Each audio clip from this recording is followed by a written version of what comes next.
Hello दोस्तों, मैं Ashok Kumar Chaturvedi advocate स्वागत करता हूं आप सभी का आपके अपने यूट्यूब चैनल लीगल डेवलपमेंट में। और आज के इस वीडियो लेक्चर में हम लोग डिस्कस करने वाले हैं कि बिना हर्जिन परमिशन के कब और किन परिस्थितियों में बैनामा या डीड तैयार कराया जा सकता है और किन परिस्थितियों में नहीं। तो आइए, वो कौन से ऐसे प्राविधान हैं और कौन कानून के तहत हैं, कौन से एक्ट में प्राविधान किए गए हैं जिनसे कलेक्टर के समक्ष प्रार्थना पत्र देकर या दावा दायर करके अनुज्ञा या परमिशन प्राप्त किया जा सकता है। तो आइए विस्तार पूर्वक वर्णन चर्चा करते हैं।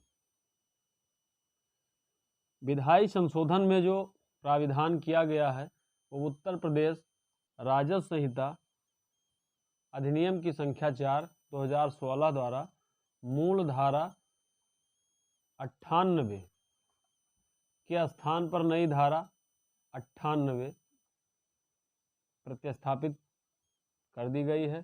पुरानी धारा 98 की भाषा निम्नवत थी। धारा 98 अनुसूचित जाति के भूमिधरों द्वारा अंतरण पर प्रतिबंध लगाती है।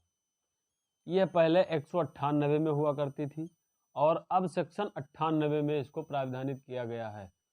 जो अनुसूचित जाति के द्वारा किसी अदर कास्ट के जाति को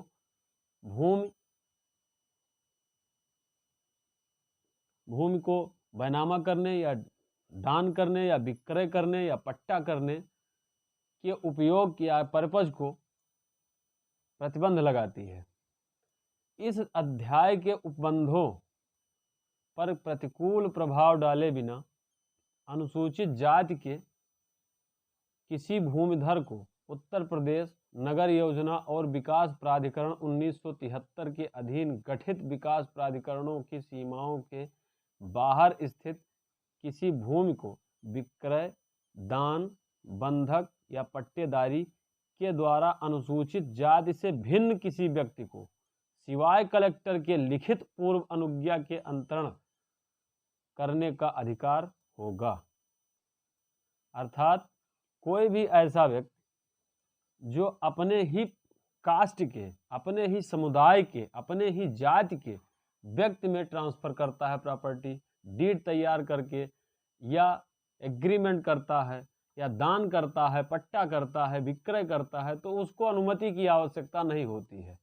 जब अपने अनुसूचित जाति के व्यक्ति से भिन्न किसी व्यक्ति को उक्त प्रयोजन के लिए जमीन ट्रांसफर की जाती है तो कलेक्टर की पूर्व अनुमति आवश्यक हो जाती है। परंतु कलेक्टर द्वारा कोई ऐसी अनुमति नहीं दी जाएगी यदि ऐसे अंतरण के परिणाम स्वरूप उत्तर प्रदेश में 1.265 हेक्टेयर से कम भूमि अंतरण के अधीन धारित की जा रही है। अर्थात किसी अनुसूचित जाति के पास यदि 1.265 हेक्टेयर से कम की भूमि है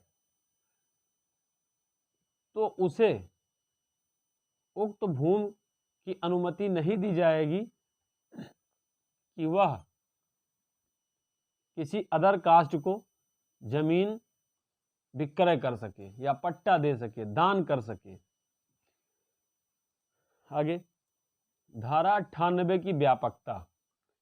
इस धारा द्वारा अनुसूचित जाति के भूमिधरों पर अंतरण के बाबत एक महत्वपूर्ण परिणाम लगाया गया है।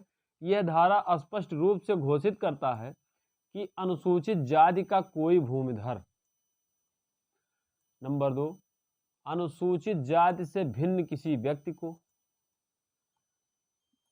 नंबर 3, विक्रय, दान या पट्टे द्वारा कोई भूमि तब तक अंतरण नहीं कर सकेगा, नंबर 5, जब तक इस हेतु उसे कलेक्टर की लिखित पूर्व अनुज्ञा प्राप्त न हो जाए, नंबर 6, अंतरण पर लगा प्रतिबंध इस अध्याय के अन्य उपबंधों पर कोई प्रतिकूल प्रभाव नहीं डालेगा।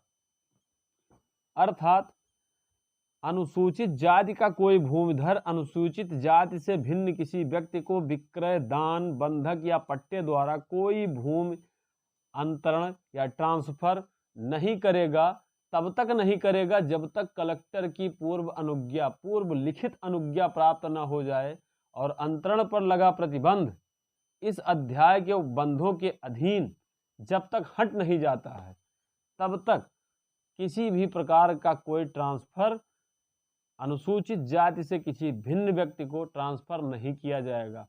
नेक्स्ट वीडियो में आइए दोस्तों, हम आपको बताएंगे कि बिना कलेक्टर की अनुज्ञा के कब और किन परिस्थितियों में अनुसूचित जाति से भिन्न किसी व्यक्ति को कब विक्रय, दान, पट्टा या बंधक या अपनी भूमि को ट्रांसफर किया जा सकता है।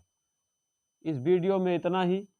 वीडियो पसंद आया हो मित्रों तो अपने दोस्तों के साथ ज़्यादा से ज़्यादा शेयर करें ताकि वो लोग भी इस वीडियो के माध्यम से जानकारी प्राप्त कर सकें। धन्यवाद।